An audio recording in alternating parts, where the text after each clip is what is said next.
Ito ang reading mo, Sagittarius. Welcome back to our channel na may nasa mabuti kayong kalagayan watching the channel. This is a general reading, kayo nang bahalang magpalit-palit ng situation nyo sa reading ko.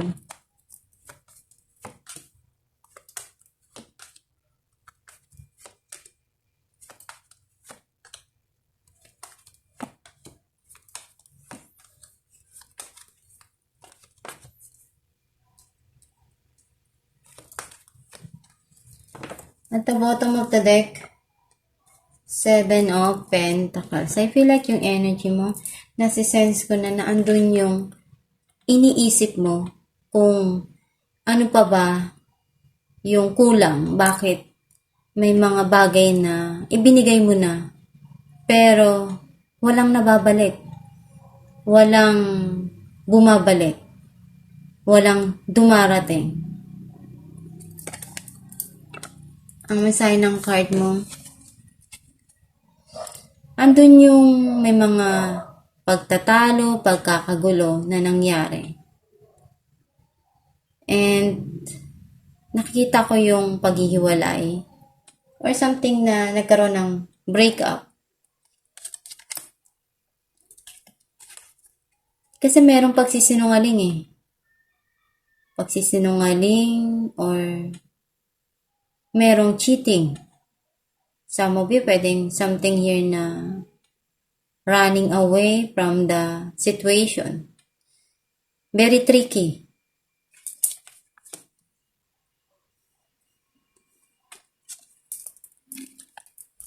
Naramdaman mong iniwan ka na lang bigla nang walang paalam, nang hindi mo lang nagsasabi. At ito ibibigay sa'yo kung ano man yung gusto mo na judgment.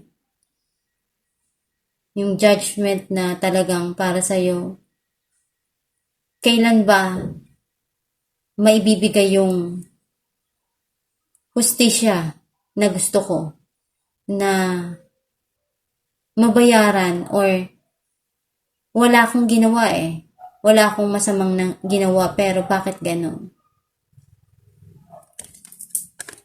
Or some of you pwedeng desisyon na kailangan mong ibigay. May mga times na nandun sa nawawala ka sa mood, nagiging masungit ka, dahil nga doon sa mga nangyayari sa buhay mo. Some of you, nagiging, alam mo yung pinag-iisipan mo yung mga bagay-bagay ngayon sa buhay mo. And binibigyan ka ng payo na makakabuti para sa'yo dun sa mga nangyayari sa buhay mo. Some of you, kumbaga, binibigyan ka ng tamang guidance. Pero ikaw pa rin yung mamimili ng path mo magdi-decide. Ayun unti-unti ka nang nagiging masaya.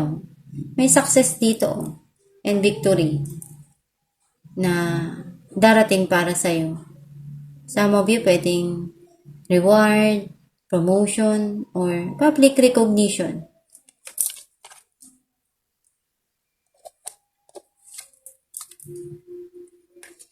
Ayan happiness, happy family. Nandun na-fulfill mo na lahat to. Napunuan mo na rin kung ano yung mga nandyan na cups. At ito na-receive mo na yung pagmamahal, yung sa tingin mo, ito na, yung kasiyahan na gusto mo. And this is a long-term na emotional na happiness for you. Clarify natin ang the Tower. 10 of Pentacles and Queen of Cups. May paparating dito na abundance and prosperity. Some of you, I think something here na financial stability na talagang matagal mo nang inaasam. Some of you, nakita ko naman na kung ano man yung nangyari sa past na hindi maganda, nandiyan pa rin yung pamilya eh. Sinusupport ka pa rin, tinutulungan ka, inaalagaan ka, kasi alam nilang kailangan mo sila. Clarify natin ang Five of Pentacles. Queen of Cups and King of Swords. King of Cups and King of Swords. Oh, this is a two-person sa buhay mo. Na feeling mo, iniwan ka, feeling mo, wala na. Or either pwedeng ikaw din to. Yung pagmamahal na gusto mo. Yung mga bagay na sa tingin mo, kailangan ng pag-isipan ng mabuti. Some of you may darating na tao sa buhay niyo na talagang ipapakita yung pagmamahal. And yung isa naman is, alam mo yung iba yung attitude niya. Yung attitude niya, very strict. Yung isa naman, talagang very loving na tao. Clarify natin ang King of Swords.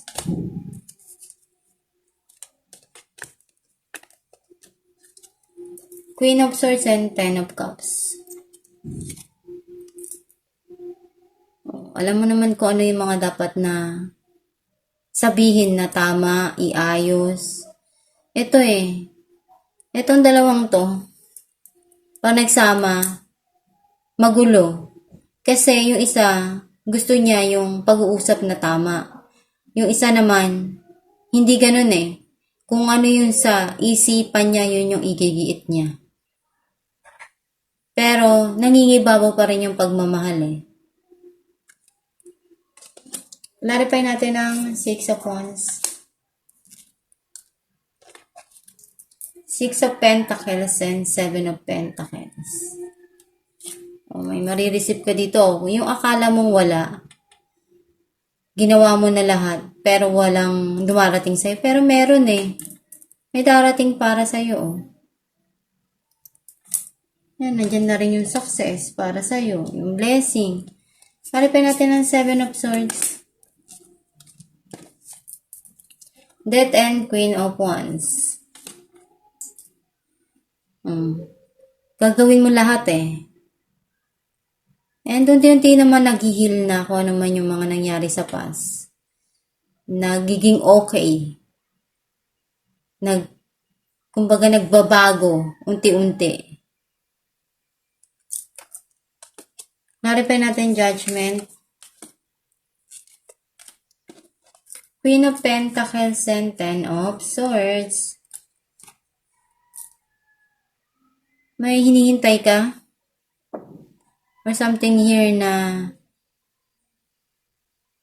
iniisip mo na gawin yung mag-invest uli dun sa tao or dun sa sitwasyon na gusto mo at pinag-iisipan mong mabuti.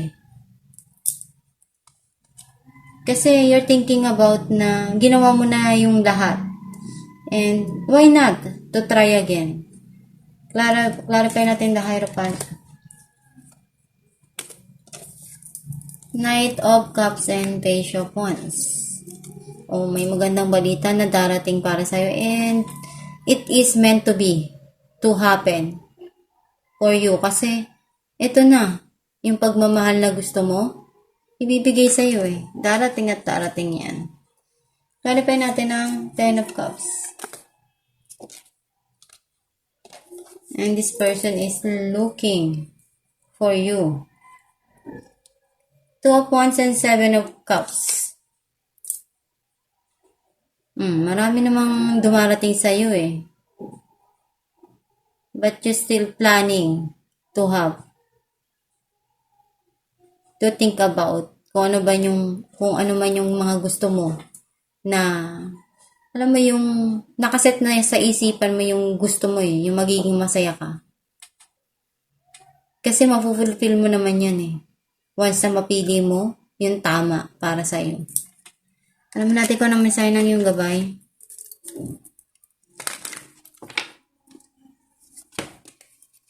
The Ocean.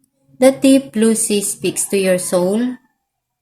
healing and soothing you. Even the act of imagining yourself dipping into its healing womb brings about desirable effects. Better yet, spend time physically never near the ocean. Allow its power and beauty to wash away all cares and concerns. May sign lang yung gabay na kung merong malapit na dalampasigan or dagat sa lugar mo, maglakad-lakad ka doon.